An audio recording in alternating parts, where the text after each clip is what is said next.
अ fraction becomes इतना if 2 is added to numerator and denominator, 3 is added to both fraction, ये हो जाएगा fraction निकालना है आपको। ये फ्रैक्शन वाले बहुत आसान होते हैं। क्या करना है, लेट न्यूमरेटर भी x एंड डिनोमिनेटर भी y, तो फ्रैक्शन क्या हो गया हमारा x अपॉन वाई। हमें आंसर ये निकालना है, फ्रैक्शन x और y की वैल्यू नहीं निकालनी। अब वो कह रहा है अगर 2 ऐड करें न्यूमरेटर और डिनोमिनेटर में, न्यूमरेटर ये है, इसमें 2 ऐड करूं और डिनोमिनेटर में भी 2 ऐड करूं, तो वो फ्रैक्शन हो जाता है मेरा 9/11। हो गया।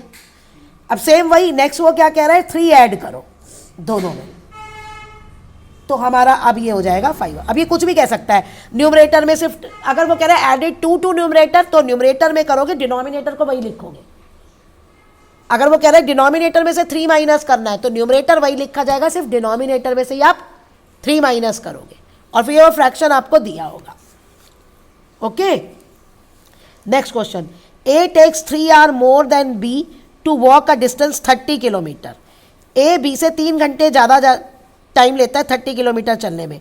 अगर ए अपनी स्पीड डबल कर देता है तो वो उससे इतने टाइम आगे हो जाता है। ए और बी की स्पीड, ये स्पीड वाले क्वेश्चन है। ओके, मान लो ए की स्पीड जो है वो x है और बी की स्पीड क्या है, y। इक्वेशन बनती है हमेशा टाइम पे। देखो 3 घंटे ज़्यादा 3 घंटे कम डिफरेंस पे। पहले ए जो है वो 3 घंटे ज़्यादा ले रहा है, तो इसका मतलब ए की स्पीड कम है, ए की स्पीड कम है। अब जो टाइम लेगा ए, डिस्टेंस अपॉन स्पीड, जो टाइम बी लेगा वो होगा डिस्टेंस अपॉन स्पीड। ये टाइम ए का, ये टाइम बी का। अब वो क्या कह रहा है, ए टेक्स 3 मोर, ए 3 से बी, ए जो है वो ज़्यादा ले रहा है, तो यानी कि ए वाला पहले आएगा, बी वाला बाद में आएगा, और तो दोनों का डिफरेंस कितना है, 3 घंटा। ओके, अब वो कह रहा है अगर ए अपनी स्पीड डबल कर ले, यानी अब ए की स्पीड क्या हो गई, डबल, तो ए का टाइम कितना हो गया ये, और बी का कितना हो गया। बस ए की बात कर रहा है तो हम ए को ही चेंज करेंगे, हम बी को चेंज नहीं करेंगे।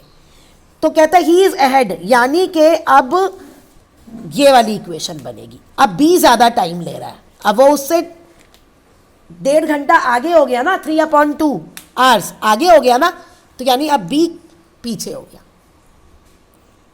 तो बी ज़्यादा ले रहा है टाइम। आपकी ये 2 इक्वेशन बन गई। इनको कैसे करोगे, put 1/x is equal to a, 1/b is equal to y, तो ये 30a minus 30b is equal to 3। पूरी इक्वेशन को 3 से डिवाइड कर दो,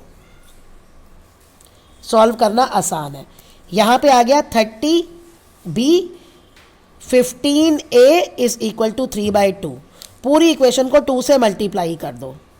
कैलकुलेशन चेक कर लेना, मिस्टेक हो सकती है भाई, वो तुम्हारी ड्यूटी है। 2 बन गई इक्वेशन, फिर इसे 3 से डिवाइड कर दो, तो ये जो आएंगी इनको आप सॉल्व कर लेना, आप जो भी मेथड लेना चाहो।